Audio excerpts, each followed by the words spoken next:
Hey guys, so in this video I want to talk about my experience in Disney World. I've gone 2 times, one when I was pretty small, and then recently in February of 2022, which actually I'm like kind of surprised by. Like, time just goes by so fast. I thought it was like 2023 when I went, but no. I want to first off just say it is so humid where I live now. Like, summer is fully here. So if I look a little sweaty, that is why. I was like running around like a crazy person, just trying to look presentable for this video because all I've really been doing today is drawing. And when I'm drawing, I don't care what I look like. I mean, it doesn't really factor into like what I'm doing. So I tried to look at least decently presentable for you guys. So we're gonna talk about Disney World, but specifically Animal Kingdom, because that's where my family and I spent most of our time when we went in 2022. I could talk about when I went as a kid, but honestly, it's a lot of a blur. I mean, I remember certain things like going to the Bippity Boppity boutique shop, and I got like dressed up as Belle. I can insert a photo here. I really do just want to talk about Animal Kingdom, which is the 4th park built, and it was built in 1998. Just double checking. Yep. I'm going to be looking down here a little bit, probably because I have all my notes here and that's just the way my brain can function. I can't just remember things off the top of my head. I wish I could, but I cannot do that. So yeah, it was the 4th park built, which is just, I don't know, that just shocks me. I mean, it doesn't, and it does, I guess. I guess because I thought maybe it was built in like the 80s or late 70s. It's just the 90s, and it's like the late 90s, almost early 2000s, right? When I was born. So yeah, it's my favorite park. I love the shade there. Of course, it's so cool to see the wildlife there that I would never see in my normal life, at least where I live. And then I feel like there's just less people there too.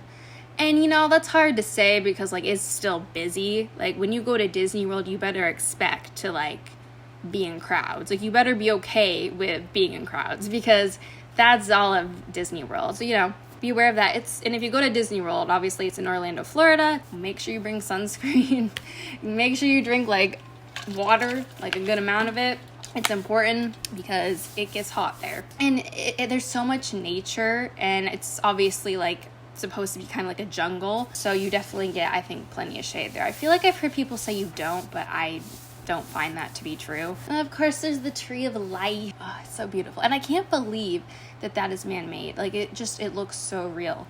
I think that's just the magic of Disney, you know? And the engineers, the people that worked on that, like, that is truly art as well. So gorgeous. And all the carvings on it, like, you could just look at that for hours, you know? And then there's also the Kilimanjaro Safari, which I went on when the first time I went to Disney, and we went on again, my family and I think it was the first day. Yeah, the first day we went on the Kilimanjaro Safari together, which was so fun. Like, I have so much footage of that. The stripes on their legs are just there to help them camouflage. Speaking of camouflage, if you look to the left, there's some antelope over there, blending in pretty well. Those ones are called Eastern Mountain Bongo. Just like the okapi, they will also use their white stripes to help them blend in. Those stripes will mimic the appearance of sunlight coming through branches, which sort of breaks up their body form, making it harder for predators to identify exactly where they are.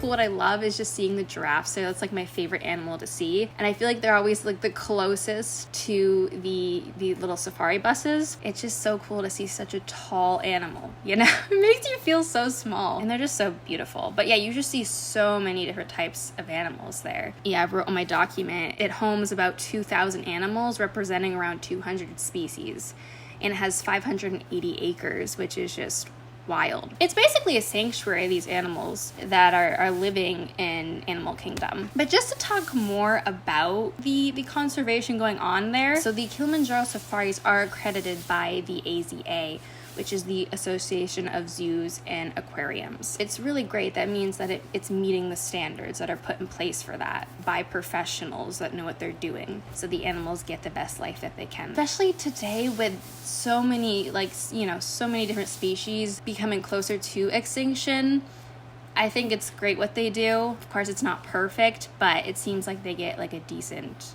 home there. In an article I was reading about this, I heard that they try to not just give them food, but like make them work for it by hiding their food in different places, which is great, kind of keeping their minds active. I feel like there's a lot of good going on there. As much as maybe it's kind of sad, I think that there's a lot of good there. But I am not a biologist. I will say it was my favorite science class as a kid, like one that I actually could kind of understand. Hated physics, but I'm not a biologist, so I'm not gonna go too much into that more. I just kind of wanted to give it its flowers. Is that what the kids are saying now? Oh, and then one more thing, which I don't know what's going on, but A Bug's Life attraction there, which we went on, we also went on, I think we went on that the first day. So we did A Bug's Life, and then we also did the Kilimanjaro Safari the first day at Animal Kingdom. I know it's probably more centered for kids, but I had a great time. I am a friggin' child at heart, so I find like crayons cool. I just love how interactive it is. It was kind of full circle, honestly, like going there again, because the first time I went to Disney World, my family and we went on that attraction, so it was like full circle, and it just, I don't know, it holds like such a special place in my heart. So I'd be, pretty sad if it went. But maybe that's just like not true. I hope not. maybe that's just gossip, right? And then I guess the last thing I'll say about Animal Kingdom is I just feel like it's kind of underrated. Like, it's such a beautiful park. I feel like it's great for families, especially. I feel like everyone can find what they want to do there. I will say I was probably the most excited, well, along with my dad, because we both really love Avatar. I would say in general, my family, though, like everyone was pretty excited to see the World of Pandora, which we'll get into soon. But yeah, I was mainly, excited to go, but I think everyone had an amazing time there. So, even though I was the one that's kind of why my family and I went to Disney World for the World of Pandora, that was the main reason. I think everyone in my family had an amazing time. So I do really think Animal Kingdom's a great park for families. I don't know. I love Animal Kingdom. All right, so now I'm going to move on to Pandora, the World of Avatar. Sorry if I also say that wrong. For some reason, I don't know, The Way of Water, has come out, so I might get it confused, honestly, with that too. This was the main event here. This is what I was excited to go see. And I didn't think I would get to do this. I feel very fortunate that my family and I could do this together. Because Disney's expensive. Hot take here. Disney's quite expensive. So I was really happy that we were able to do this, because I didn't think it would happen. So Pandora, the World of Water came out May 27th, 2017. I am shocked by that. I think this whole video you're just gonna find how shocked I am by how fast time goes, because I thought it was like 2018 or 19 that they built it. But no, 2017. I think we also did this on the first day too. Yeah, that would make sense. So my family and I went to Pandora, the Way of Water, the first day at Disney. And it, I don't know how to explain it to you. It was larger than life. It was beautiful. If you're going to Disney for something you're really excited about, I think that's the best thing to do, because the first time I went, I did a lot of things I just didn't want to do. I've always hated rides as a kid, which I know is funny because that's most of Disney, but I don't like heights. I've just accepted that in my life, and I'm honestly good with it. So, kind of a PSA, don't pressure people who don't want to go on rides to go on rides, because I got that so much as a kid, and it's just not fun for me. I'm too stressed out. I did a lot of waiting for my brother to go on rides and my dad, and I even went with my friend and her family, and that's all they wanted to do.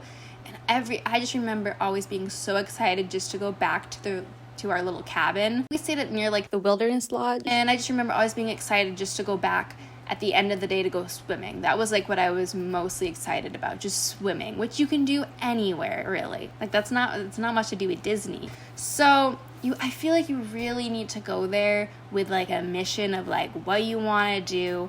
you want to be excited, like you just want to be excited about something, you know? So I just wanted to talk about the rock structures. So I watched in a video, there's, by the way, like there's like a whole like series or whatever you want to call it of just videos on the Disney YouTube channel of them just talking about Pandora, the world of Avatar. So they talk in a video that I watched about the rock structures and how the vines are actually holding up the rocks, which is insane.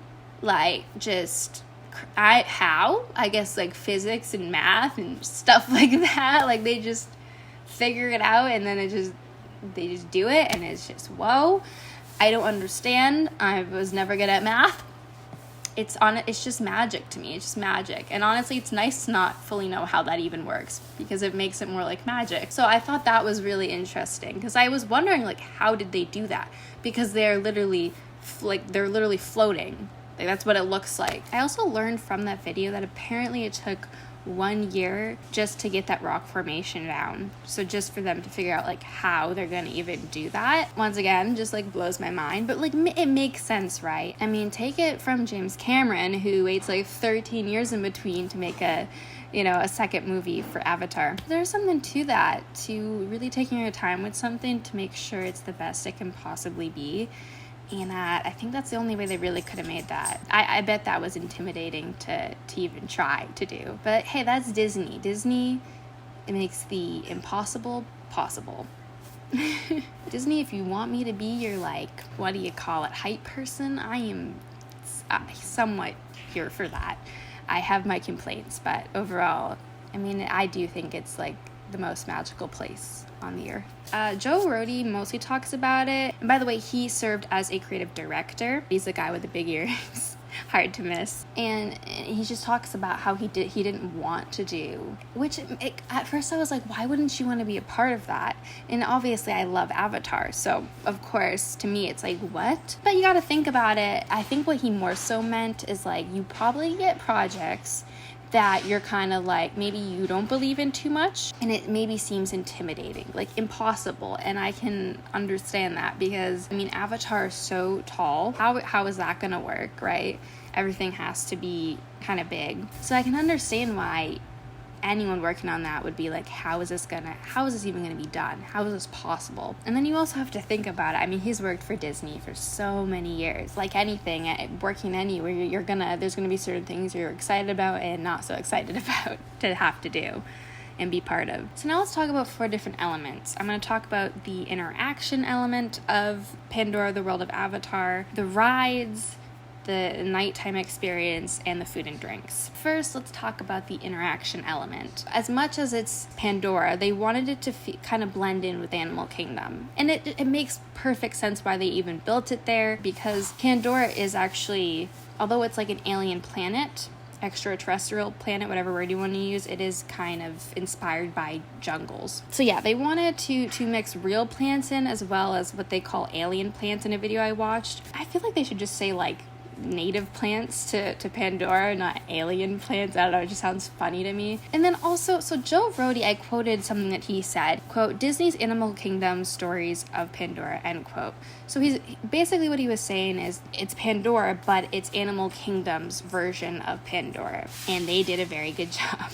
I will say, I really have to give so much praise there. Like, you feel like you're there. And even the little noises, they have speakers there of the native animals to Pandora, which is just, it makes it feel so much more alive. It feels like it, and I think that's also why I just love Pandora. I want to go to a jungle and then be scared by all the animals and the bugs.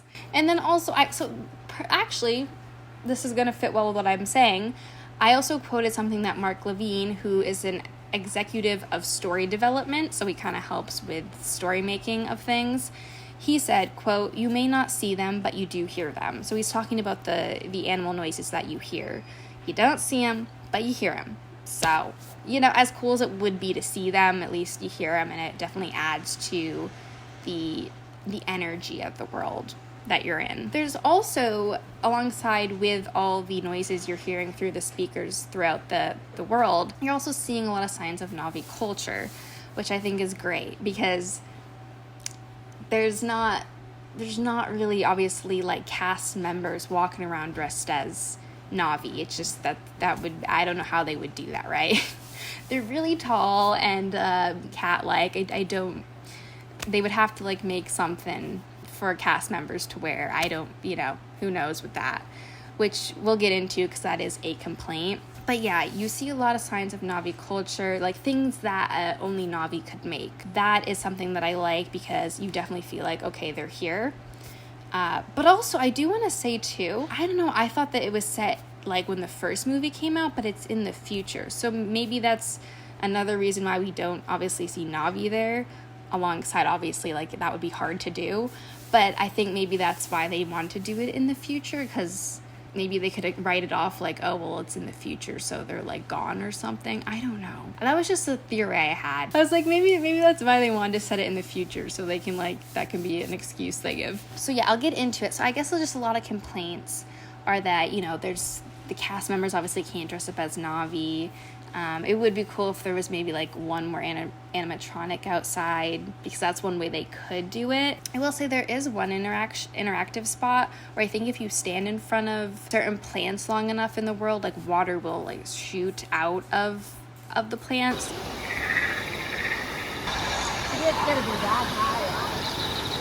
I didn't get to experience it. My family and I stood in front of it for so long and no water came out of the plants. So maybe it's not even if you stand in front of it, maybe it's a timed thing. And then there's also, you can put your hand on one of the rock thing will glow up. So I'm fine with kind of how it is. Obviously it'd be great if they wanted to add things or change things in the future, which I'm sure they will. But I don't mind it too much that there's not like, cast members dressed as Na'vi or another animatronic besides the rides, which we will be getting into soon. I want to talk about the gift shop real quick, because that does have, I guess, I don't even know if you call it, it's not an animatronic, but it's, I guess, like a piece of art, a sculpture. So Neytiri's head is in the gift shop, which at first, I was like, oh, that's so cool. I mean, it's still cool. I took a picture next to it and I was like, I was kind of like, so is the gift shop part of the story there? In the sense that, like, what's the explanation of Neytiri's head? Why is it her head just there? Like, why didn't they decide to do any other avatar there? I don't know. I just was a little, like, interesting. Yeah, like, does that mean she's dead? Like, I think I was thinking too much into it after, because it was when we left, I was like, oh, that was kind of weird. It was just her head, because it's still pretty interactive in the gift shop. I feel like there's like a machine in there where you can like make something. I think you can make, is it your own avatar? I don't know. So let's talk about the rides now. There are 2 rides, Na'vi River Journey and then the Flight of Passage. I went on Na'vi River Journey with my family the first day. Yep, there's the Na'vi River. Journey down a gentle river through the bioluminescent rainforest as you search for the Na'vi Shaman of Song. Must be 13 years old or older. And that is where you're gonna actually see the only animatronic in that world, which is Neytiri's mother. I think her name's Moat, and she is the spiritual leader of the Omaticaya. Yeah, so they decided to make her an animatronic in Na'vi River Journey. So I feel like we had to wait like about an hour maybe. It really wasn't that bad. I mean, I know that sounds bad, and it could have honestly been less, but when you're in the line, it does feel like it's taking so long, but it goes. It's just one of those things. Sometimes you just gotta have patience, right? But I mean, there's been worse. There's some lines that go on for like few hours, like you're waiting quite a while. So I honestly don't think it was that bad. It probably depends too, maybe on the time of year. But of course, like I said, if you really want to wait in line, you really want to be excited to go on that attraction, you just do. And I was so excited. So every minute of waiting was worth it. And it's just, it's so cool. Oh, wow, Maddie.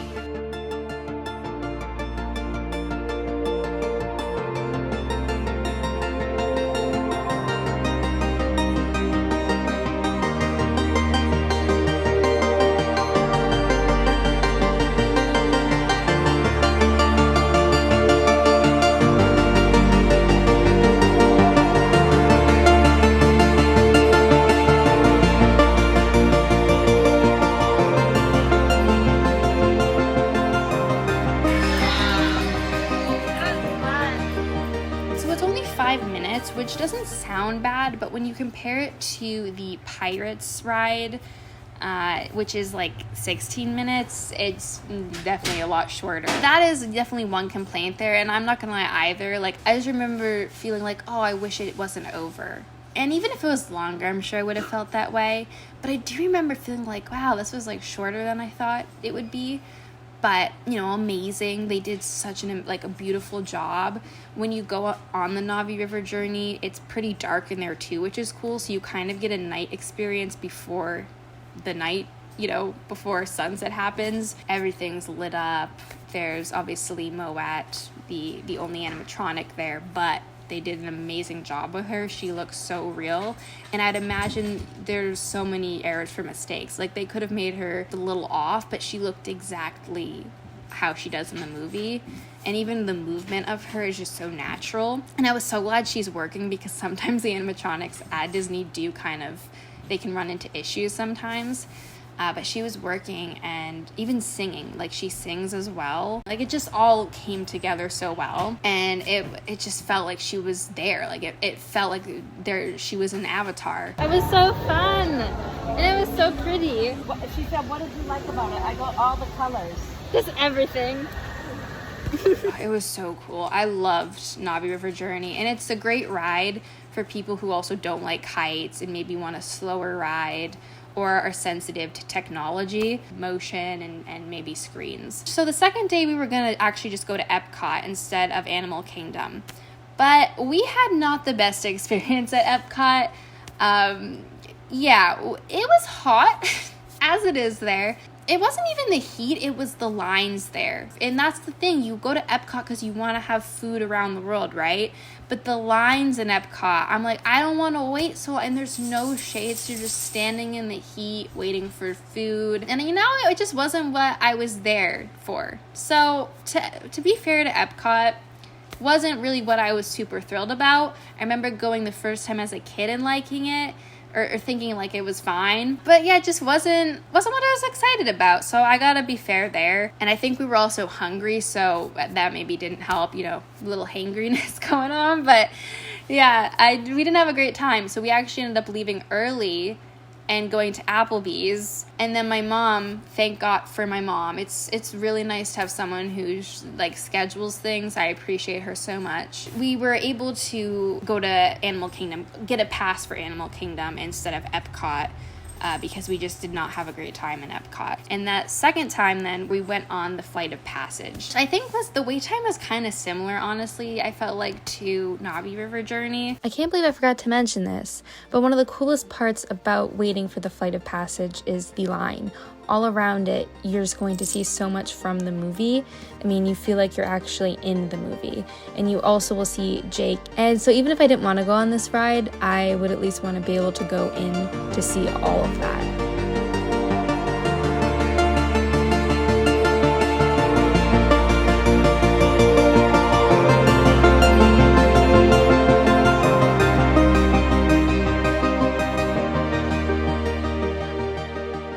And it was amazing in a different way. There's a huge screen in front of you. You put on special glasses, which I think I still have actually. And it just makes everything, I don't know if the word's 3D, but everything just jumps out at you. So the whole premise of it is you're flying on a Banshee. So you sit on these like things.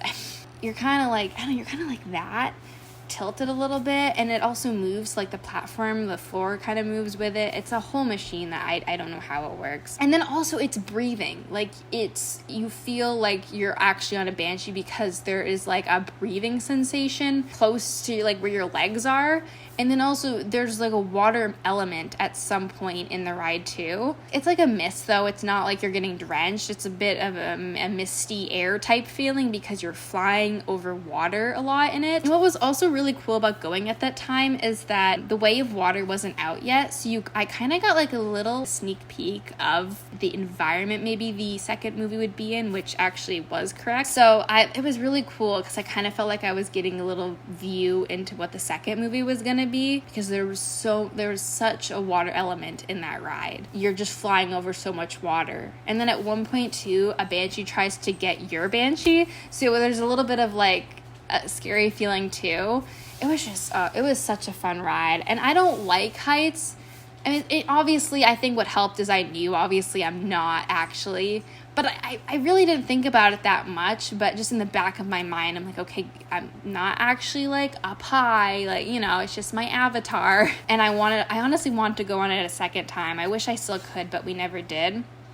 I would definitely go on it a second time. And like I said, I don't like rides, but it's a ride I feel like almost anyone can go on unless you're sensitive to technology. My mom gets the spin, so she couldn't go on it, but my dad and my brother and I went and had a great time, like I said. But yeah, if you are sensitive to that, be careful. I do remember them cleaning up one of the seats because someone threw up ahead of us, so definitely make sure like you can do it, because I mean, no one wants to clean up throw up, obviously. It's just not great. So yeah, just make sure you can do that. Yeah, I loved both of the rides there, which was just so amazing because, like I said, when I first went to Disney World as a young kid, I wanted nothing to do with rides. I mean, I call that a success in my book because I am not a ride person. Now I want to talk about the nighttime experience, which, it was so amazing. But we were a little stressed, actually, because we did have a reservation at Tiffin's, which,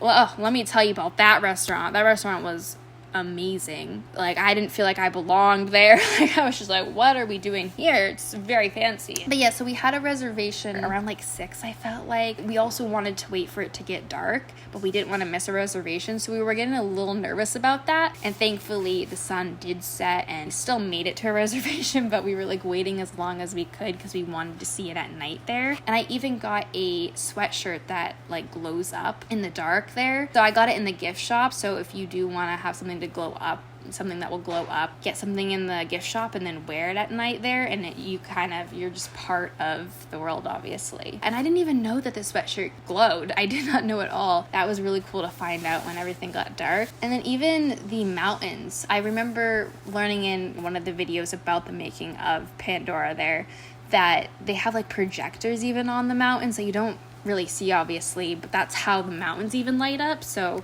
you would think all the mountains probably don't, but they do. And then, of course, as I mentioned, they have native plants there, and those are the ones that glow up along with just plants that don't. But there's so many plants there that glow up, and so everything is just bioluminescent and like screaming in your face, and but calming and just wonderful. Not only is the daytime so cool, but the nighttime is. All right, so before I get into the foods and drinks, I want to bring down just some things I got there.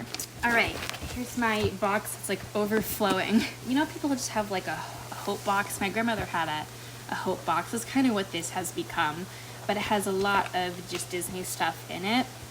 So these are obviously the ears, the mini ears that you see everyone wearing, and I just had to have them. I wanted to get them the first time I went, but we just never did. And this is a keychain that I got that would focus. It's kind of shiny too if I put it closer to the light.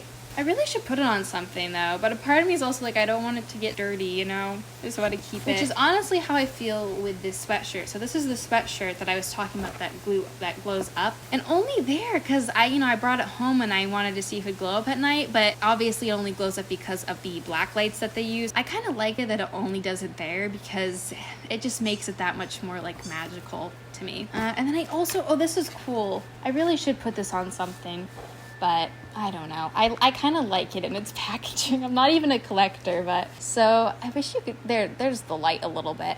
But yeah, this is a pin. It just says Avatar, and I just think it's really pretty. Oh, I'm so silly, you guys. So these actually are not the glasses that I use for Flight of Passage. These are 3D glasses for the Way of Water, the second Avatar movie that I watched in the theaters with my family. So I actually only have these. I don't know why I thought I had the ones from Flight of Passage. I don't even remember if you could have kept them. I feel like you might have, or like, I think there's a bin obviously you can put them in. I think that's just what I did, but I thought I had them for some reason, but I don't. I could put an image of what they look like though, because they definitely don't look like sunglasses like I thought. I mean, they kind of look like welders, like glasses, you know? That's kind of what they look like. So the final thing I want to talk about is the food and drinks, which I kind of feel like I can't talk much about it, sadly, though, because my family and I, like I said, we had a reservation for Tiffin's. If you want a great restaurant near Animal Kingdom, go to Tiffin's, because we could walk from Pandora, the world of Avatar, to Tiffin's in like a few minutes, honestly. Like, it wasn't that long. So there's a stand and an actual restaurant there. My mom and I only had drinks from the stand there, which is called Pongu Pongu.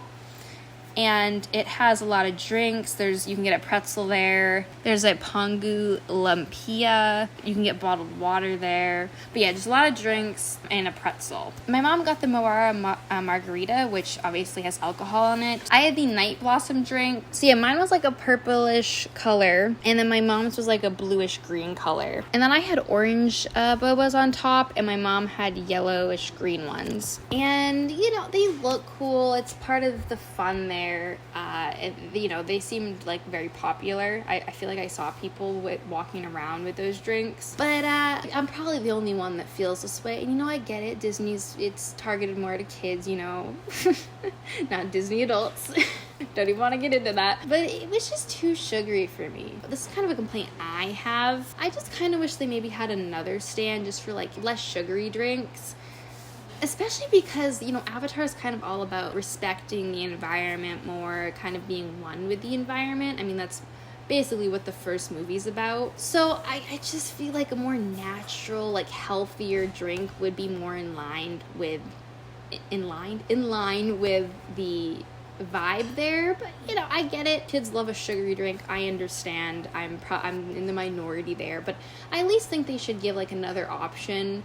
Maybe like a little smoothie stand or something. And then there's also a restaurant there, like I said, and it's called Satuli Canteen, and it looks really nice, honestly. We didn't eat there though, so I can't really speak on it very much, but it looked really nice. From what I've seen online, the food looks really great, but I thought maybe we could go over the menu just a little bit there.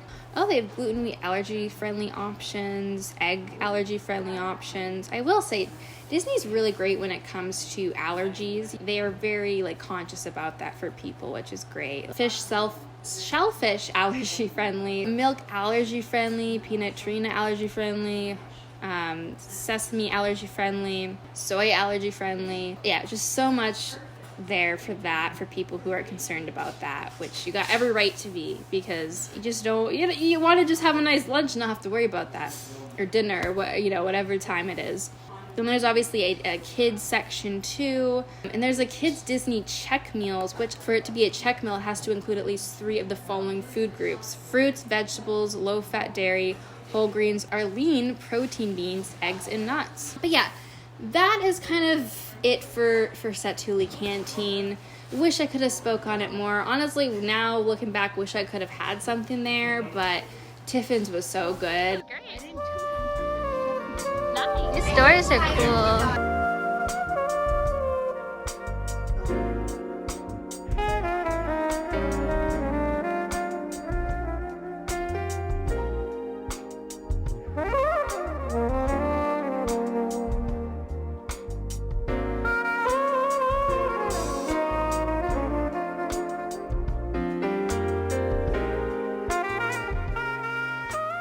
Yeah, I'm glad I had a big appetite for Tiffin's, because their food there is so rich and delicious, and you just feel like you're in heaven. It felt like you were at like a 5-star restaurant. I mean, we were. It's rated very well, beautifully decorated, and the workers there were so sweet too. I really had a great time at Tiffin's. I highly recommend that restaurant if you're in Animal Kingdom. So that is really it, you guys. I feel like there's still more I could talk about, but then this video would be super long. But overall, I just wanted to kind of talk about my experience, just to let you guys maybe know certain things. If you're planning on going to Animal Kingdom or Pandora, the world of Avatar, and just wanted to know more from someone's experience, because I love Animal Kingdom, if that wasn't clear enough. And now I really love Pandora, the world of Avatar. Like, I still feel like I could talk much more about that, but yeah. That is really it, you guys. I would love to know your thoughts and opinions down below. If you have any questions, maybe I can answer them if I didn't answer them in this video. I would also love to know what your favorite park is. That question I'm always curious about because I feel like everyone's obviously different. Also, like this video if you kind of enjoyed this. It's a little different obviously from what I normally do on this channel because I just react to Disney movies, Pixar movies, just, you know, film really. So if you liked this video, like it. Because maybe I'll do more things like this in the future, just talking about Disney. I probably won't do a lot, but this has been really fun. Yeah, it's just fun to kind of share with you guys my experience and thoughts about something that's not reacting to like a movie. I will see you guys all in a reaction video, most likely. Bye, guys.